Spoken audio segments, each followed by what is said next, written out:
Coming up on Network Africa, at least 3 people die in post-election protests in Mauritania.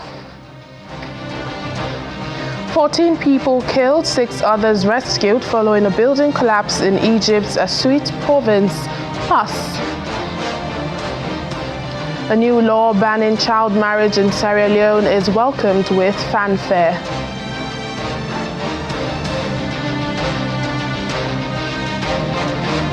Hello and welcome to the program today. I'm Layo Olarinde. We begin in Mauritania. Just days after the presidential election, at least 3 people have died in clashes between security forces and protesters. Authorities say an unspecified number of people have been reported injured. Late on Monday, demonstrations broke out in the capital and elsewhere across the country after President Mohamed Ghazouani was declared winner of the poll. His comfortable victory in the first round gives the former army chief a second term in office. But the second-place candidate and renowned anti-slavery activist Biram Abeid on Monday denounced what he described as massive fraud and claims the result was falsified. He then called for peaceful demonstrations and peaceful gatherings. Let's move now to Egypt, where 14 people have been killed and 6 others rescued after a building collapsed in the Shark neighborhood of Assuit Governorate in southern Egypt. Well, rescue teams have been clearing the debris using heavy machinery as locals look for their belongings in the remains of the collapsed structure. The press service statement says the efforts to remove the rubble of a 3-story house that collapsed in the neighborhood have ended, adding that the engineering committee formed to inspect the collapsed building and neighboring houses and also to evacuate the affected ones will continue to work to be able to protect the lives of citizens. The statement also confirmed that efforts to remove rubble, search for the missing and recover bodies lasted 24 hours. Using 10 ambulances, 5 civil protection vehicles and land rescue vehicles, in addition to rapid rescue unit vehicles to be able to remove the rubble and recover missing residents. Let's speak now to the VOA's Edward Yeranian in Cairo for more on this. Hello, Edward. Thank you so much for your time on the program. My pleasure, Lyle. Thank you for having me. Well, what more can you tell us, about this unfortunate building collapse? Have authorities said what led to the building coming down? Well, the Egyptian media reported that there was sewage water underneath the rubble, and apparently it had undermined the foundation of this building and a number of neighboring buildings. That's the report. I didn't see the sewage water myself with my own eyes, so I don't know if that's true or not, but I assume it probably is. Also, there was a report I only saw in one place in an Arabic media source that said there was a fire, a gas canister exploded after the building collapsed, meaning that anyone that was underneath there might have been burned. So there's so many things, variables in this kind of situation that it's difficult to be optimistic about what's the eventual outcome. Edward, and this has led to the unfortunate deaths of 14 people. What do we know about the victims and how are Egyptians reacting to this unfortunate incident? Well, initially there was an older woman I saw. I also saw a younger woman being taken away alive and a child. And then they're saying later, the Arabic media, that is, not the Egyptian media, that there was an old woman that died and a child who died. Now, that's a very sketchy body count, which means they really didn't uncover a lot of bodies because they probably were crushed under the rubble. And looking at the equipment they're using, it's difficult to imagine that they're going to get anyone out of there alive. I'm just saying that personally because I've seen these things before. I really am not an engineer to say that structurally. Yeah, and this is this a regular occurrence in this governorate and even in the country? Unfortunately, it is. Last year, I remember doing at least 3 stories, probably a couple with channels, about building collapses, 2 in Cairo. I think one was in something like September, another in late spring, and there was one in Alexandria as well. The one in Alexandria was a taller building, so there were more casualties. I think the problem is the regulations, the building regulations are never enforced, or if they're enforced, people are bribed to go around the enforcement. So it's difficult to enforce regulations, structural regulations. And what is the update, on checks by authorities to check out the neighboring buildings next to this one that collapsed? You said that the sewage was the one that affected the foundation. Well, they're saying that they evacuated 7 or 8 buildings. I think that's to reassure the public. Perhaps they've evacuated some structures that didn't need to be evacuated, just to show that they're doing something. I'm afraid that's often the case here in Egypt, but I don't know that for a fact. And I think they'll probably put on a show of being stringent for a while. I mean, that's being cynical. No, I think some of the people who are involved in this are well-intentioned, and they're trying hard, and they're doing their best. It's just the situation is very difficult, and it's difficult to imagine that they're going to improve it anytime soon. All right, then. Thank you so much. Edward Yereni, the VOA's correspondent in Cairo. Thank you. My pleasure, Laya. Well, it has been a day of heavy rains here in Lagos State, with many residents stranded due to the downpour and traffic on flooded roads. Both the Lagos Island and mainland are badly affected by the flood. Well, responding to this, Lagos State government has called for calm over the flash flood that took over the entire metropolis since the early hours of the day. A statement from the State Ministry for the Environment and Water Resources explains that Lagos has experienced about 9 hours of non-stop rainfall, coupled with heavy rainfall which the state has been experiencing on a daily basis since last week, resulting in the rise of the Lagos Lagoon. According to Commissioner Tokunbo Wahab, the state has deployed officials of the Emergency Flood Abatement Gang to major black spots, including Iyanoworo, which has been cleared of all blockages. He urges all those in low-lying areas to, as a matter of necessity, relocate to higher grounds at this period to safeguard lives and properties. The rains are here. Major parts of Lagos is affected by the downpour. From mainland to Lagos Island, nowhere is spared. Iyanoworo inward third mainland bridge is completely taken over by flood. God damn. Toluwashe area of Bega, Oroshoki residential area is also submerged. Ikotu Road is not left out. Tricycle operators are trying to make their way through the water. Egbeda Akunwajo Road is overflowing. Some motorists struggle to drive through the flood.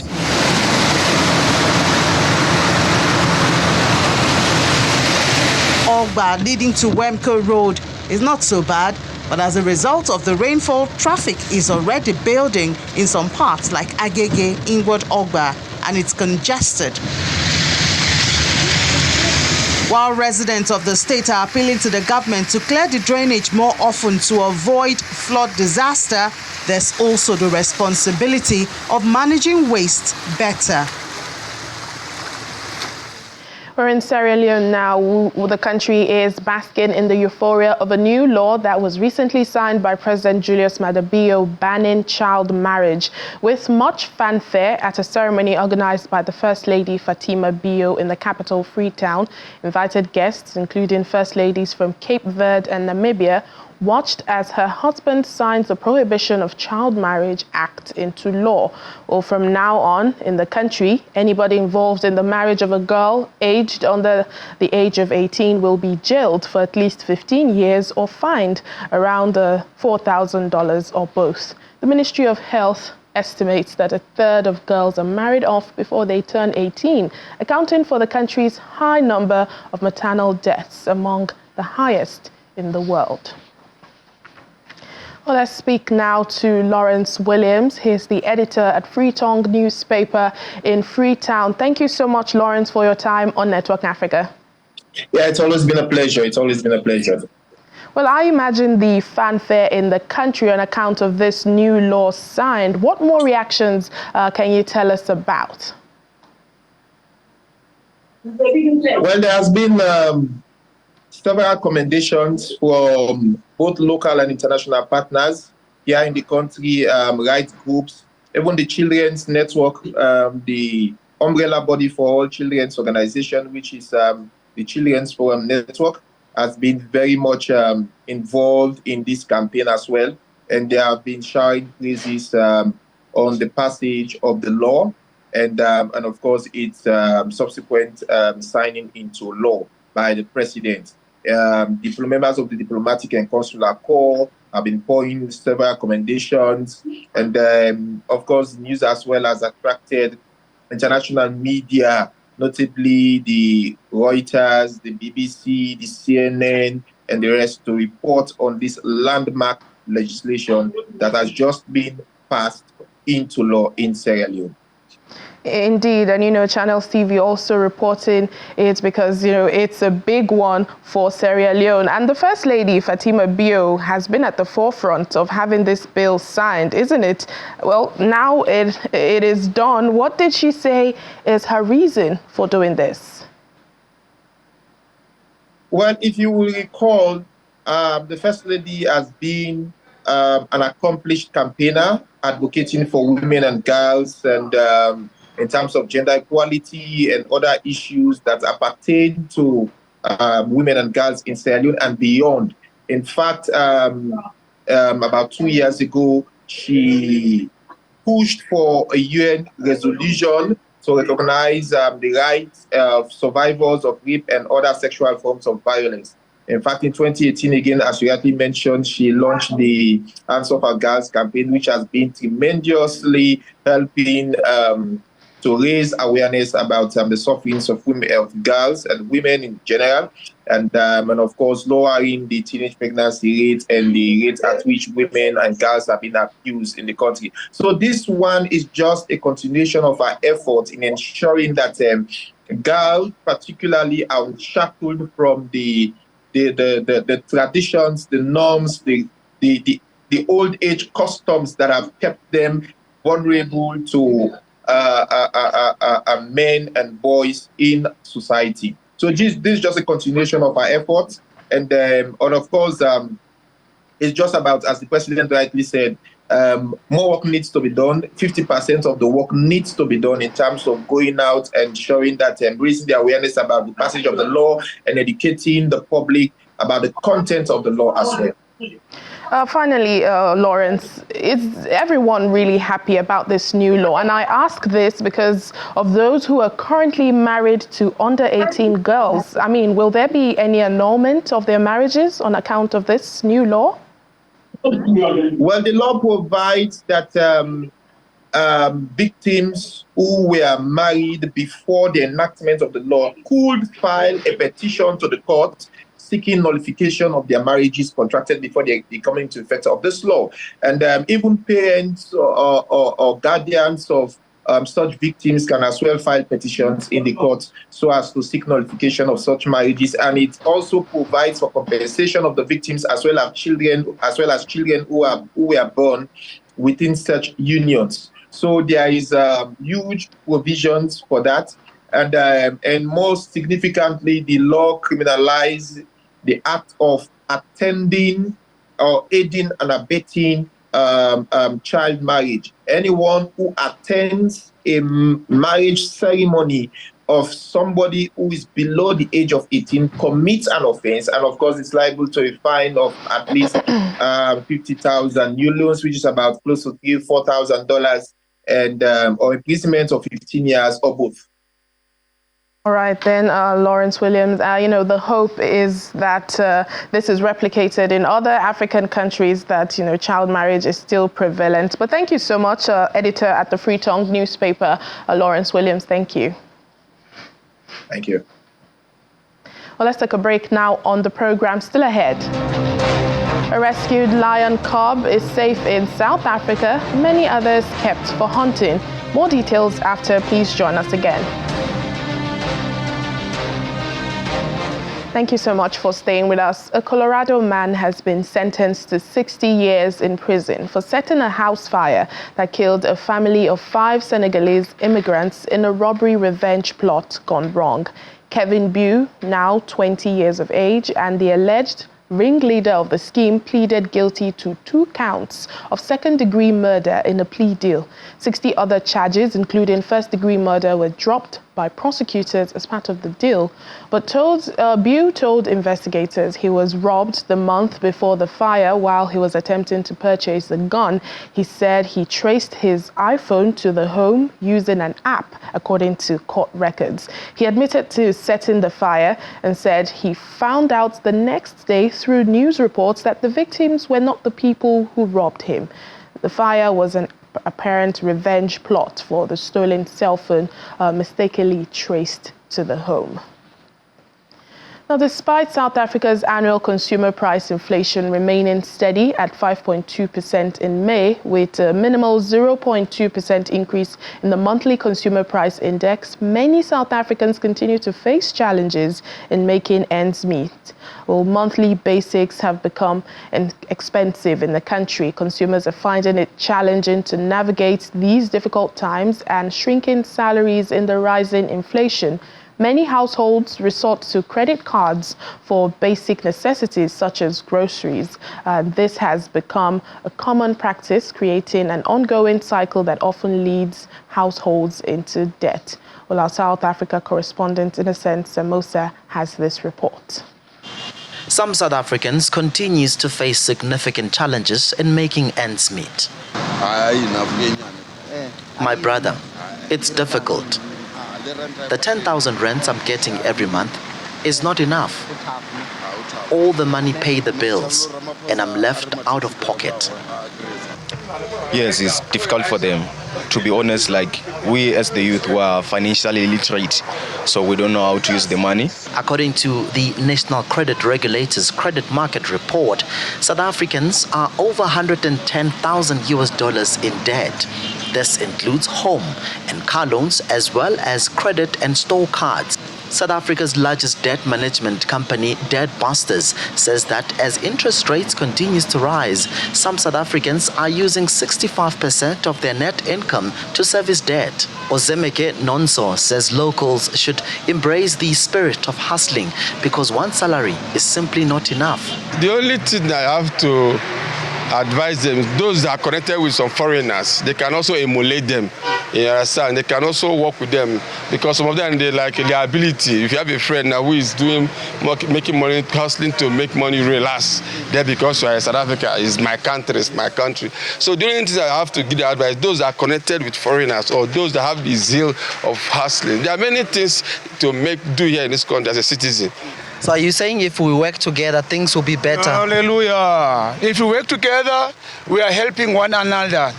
The credit world can be shrewd. Annelien van der Poel, COO of Debt Rescue, says understanding consumer rights empowers individuals to navigate debt repayment plans more effectively and protect themselves from unfair practices in the debt recovery process. Understanding consumer rights empowers individuals in several ways. Firstly, it enables them to make informed decisions about repayment options, ensuring they choose plans that are fair and manageable. It also protects them from harassment and unfair practices by debt collectors, such as misleading statements and illegal threats. They can also identify and dispute unjust charges, and that they have legal recourse if their rights are violated by ensuring that they can address unfair practices effectively. Most importantly, for many consumers, they are just not able to repay the debt they have. due to factors beyond their control, such as the cost of living crisis and interest rate increases. As the cost of living continues to rise, it is vital for consumers to be aware of their rights and the resources available to them. Financial literacy and proper planning can help households manage their finances better and avoid falling into debt trap. From Johannesburg, South Africa, Innocent Samosa, Channels Television News. Here in Nigeria, the Cross River State government has assured a preservation of all the forests in the state for the future generations by involving experts in the management of the forest. Speaking in Ikom local government area, while inspecting some of the state's forests alongside experts who will take charge, the chairman, Forestry Commission, explained that the state government is putting all necessary plans in place to ensure the forests are well preserved for the future generations. Cross River rainforest in the southern part of Nigeria is said to be one of Africa's last remaining areas of pristine tropical high forest, reaching a wide variety of flora and fauna species, and is among the 25 biodiversity hotspots in the world. However, due to ecological factors, the integrity of this forest is being seriously threatened through a myriad of human activities, putting pressure on the natural resources. This new wave of destruction is becoming worrisome to nature lovers. It is important at this point to beg the Cross River State government to be decisive in their decision on what and how to manage the remnants of the forests that we still have in the state.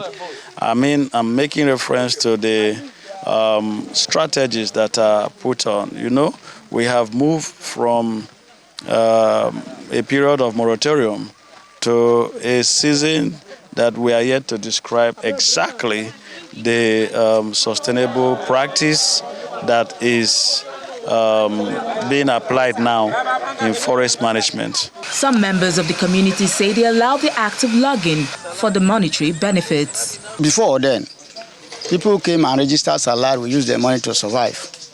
You can register and begin to buy. Yes. Meanwhile, the Cross River State government is reiterating the importance of collective action in ensuring the preservation of the state's forest reserves. Recently, we undertook a trip to Gabon, and because we want to attract the very best investments, and we're looking forward to a time when we can process every one of our timber in Cross River State, because that's when communities will have value, the state, the local communities, the people, and all of that. And of course, we had to work with, the mindset of His Excellency to try to bring a team that can come in to help us manage our forests sustainably and make us to get the kind of value that we think that we should have, going forward. The state government is calling on all to work together to ensure a bright and sustainable future for the forests. And finally, on the program, a 6-month-old lion cub, Freya, rescued from the wildlife trade in Lebanon, will never live as a lion should in the wild. She has been given lifetime sanctuary at Drakenstein, which has taken in other lions from zoos and circuses in France, Chile, Romania, and elsewhere. Well, some of these lions have terrible backstories of abuse noted on placards at the sanctuary. Aris was blind and neglected when he was rescued. Another lion, Brutus, had been beaten hard enough to break his jaw.